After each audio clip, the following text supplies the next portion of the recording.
The Korean War, fought from 1950 to 1953, was one of the most important conflicts of the 20th century. It was the first major war of the Cold War era, the first open clash between communist and non-communist forces, and the conflict that shaped the modern Korean peninsula. Even today, more than 70 years later, the effects of this war are visible in the heavily fortified border between North and South Korea, in global politics, and in the ongoing tensions that shape Asia. To understand the world we live in today, you must understand the Korean War. The story begins at the end of World War II.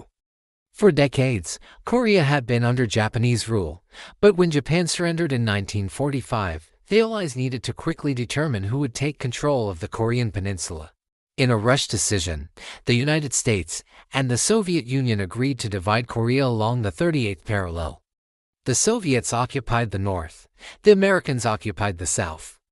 What was meant to be temporary soon hardened into permanent political separation. In the north, the Soviets established a communist government under Kim Il-sung. In the south, the United States supported an anti-communist government under Syngman Rhee. Both leaders wanted to unify the peninsula but under their own system.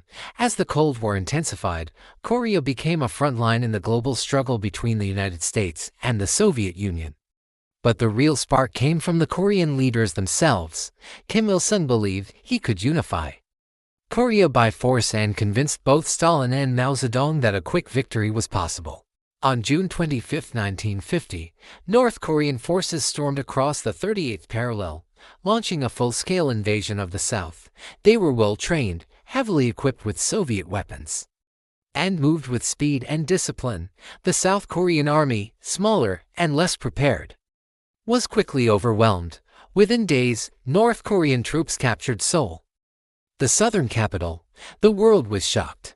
In response, the United States pushed the United Nations Security Council to take action. Because the Soviet Union was boycotting the council at the time, the UN passed a resolution calling for member states to defend South Korea. This effectively turned the conflict into the first major UN military operation. Troops from the United States, Britain, Australia, Canada, Turkey, Ethiopia, and several other countries joined the fight under the UN flag. But in the early weeks, UN forces struggled just as much as the South Korean army.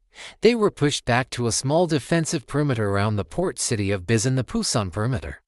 It looked like the war might be lost before it truly began, but then came one of the most daring and brilliant military moves of the war, the Incheon landing.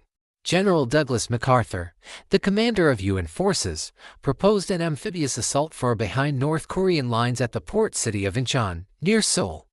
Many commanders thought the plan was too risky. Incheon had extreme tides, narrow channels, and strong defenses, but MacArthur insisted. On September 15, 1950, UN forces launched the operation. It was a stunning success. The landing cut North Korean supply lines, forced a massive retreat, and allowed UN forces to recapture Seoul. Suddenly, the momentum of the war reversed. UN and South Korean forces pushed north toward the Chinese border. MacArthur believed the war could be ended by Christmas. But this rapid advance alarmed China. Mao Zedong feared that a unified, US-aligned Korea right on China's border would be a major threat. So China made a bold decision. It would intervene. In October 1950, hundreds of thousands of Chinese troops known as the People's Volunteer Army crossed the Yalu River into Korea. They moved at night, hid during the day, and launched surprise attacks. UN forces were completely caught off guard. The Chinese counteroffensive was one of the most dramatic turns of the war.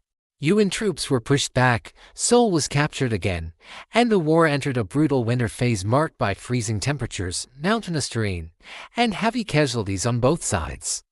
One of the most famous battles of the war occurred during this period, the Battle of Chosin Reservoir. Surrounded by Chinese forces in freezing conditions, US Marines managed to fight their way out in an extraordinary breakout operation.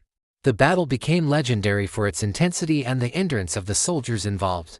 By early 1951, the front lines stabilized roughly around the original dividing line, the 38th parallel. Seoul changed hands multiple times before finally remaining under UN control. At this point, Both sides realized the war might not end in a quick victory. Negotiations began, but they dragged on for 2 years. Meanwhile, fighting continued along the front, with neither side making significant progress. The war became a grinding stalemate. One of the major issues delaying peace was the question of prisoners of war. Many captured North Korean and Chinese soldiers refused to return home. Fearing persecution, this complicated negotiations and prolonged the conflict. As diplomatic talks dragged on, the war grew increasingly unpopular. In the United States, the public questioned why American troops were fighting a war thousands of miles away with no clear end. Tensions rose between President Truman and General MacArthur, eventually leading to MacArthur's removal from command. Finally, on July 27, 1953, an armistice was signed. It did not end the war, but it created a ceasefire and established the demilitarized zone, the DMZ, which still divides North and South Korea today. No peace treaty was ever signed.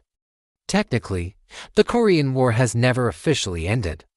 The Korean War had enormous consequences. It solidified the division of Korea and transformed the peninsula into one of the most heavily militarized places on Earth. It marked the first major armed conflict of the Cold War, set the stage for future U.S.-China tensions, and demonstrated the global stakes of ideological conflict. Millions of soldiers and civilians were killed or displaced. For South Korea, the war was devastating but ultimately led to long-term development and modernization. For North Korea, it reinforced an ideology of self-reliance, extreme militarization, and deep hostility toward the United States and its allies. Even today, the North Korean nuclear program, recurring tensions, and the fortified DMZ are direct legacies of the conflict. Understanding the Korean War isn't just about history, it's about understanding why the Korean Peninsula remains divided, why peace is so difficult, and why the world still pays close attention to this region.